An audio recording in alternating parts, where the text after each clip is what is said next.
Hello everyone, Ron here from L.T.L Tutoring Central, and this week it's step 5 on the steps to success, and this is helping you to become a better learner. So I hope you've been following along. If not, go back to step 1 and follow through.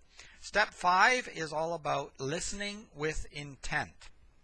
We talked about reading with intent, step 2 I believe.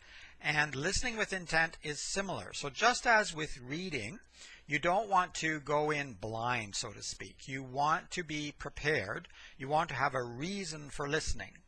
So again, asking yourself questions can help. Now you can use these same questions that you came up with when you were reading for intent and taking notes on the earlier steps, because remember, you were to leave some space in your notes so that if something came up in a lecture, or if you were watching a video or listening to a podcast or some other method of learning, you can add to your notes.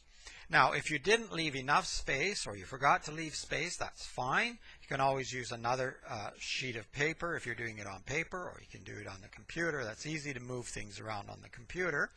But you can number your notes, and number 1 matches with number 1 in the reading, number 2 of the listening notes matches number 2 of the reading notes, etc. So there's lots of ways to get around that anyway.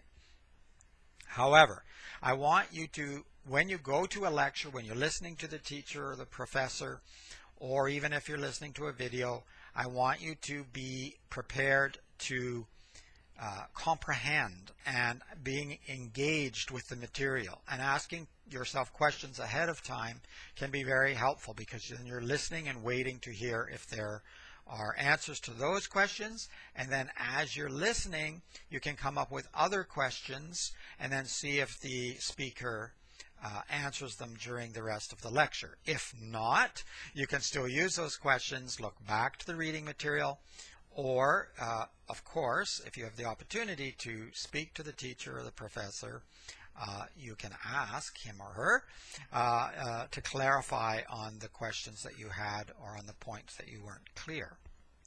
So that is it for this week. I want you to go back. Here's what I want you to do.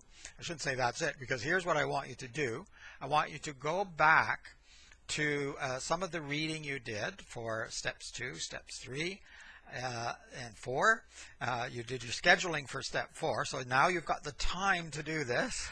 So I want you to go back to at least one of the reading materials that you did. Find a video or a podcast that's related to that reading, and listen to it and engage yourself with the material, and see if you can take some more notes, or see if you come up with other questions. So you're just basically practicing, and these are small practices.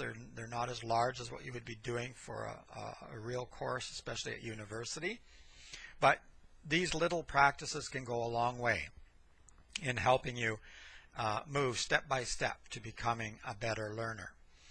Check the blog on the website, because sometimes the video and the blog are not exactly the same.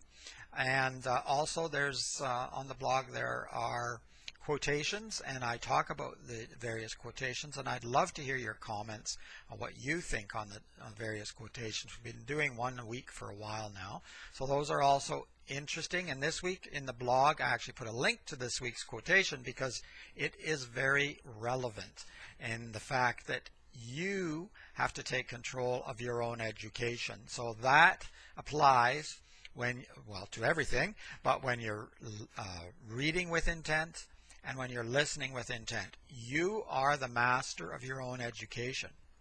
You are going to be asking the questions, and you are going to be listening for the answers and taking the notes and really getting involved in your own learning. You'll be surprised what a massive difference that can make, not only in what you learn and remember, but also the enjoyment of learning and getting something out of it. So practice listening with intent, or listening for meaning. I made a video before about listening for meaning, so you can check that out. It should be on YouTube here. Leave a comment if you're watching on YouTube. You can also do that on the website. So check that out. I'll put the link below. Like, subscribe, all those fun things. Of course, you can email me as well. I love to hear from my students or potential clients. And so let me know how you're doing with all of these study steps, or anything for that matter. Let me know how your cat's feeling.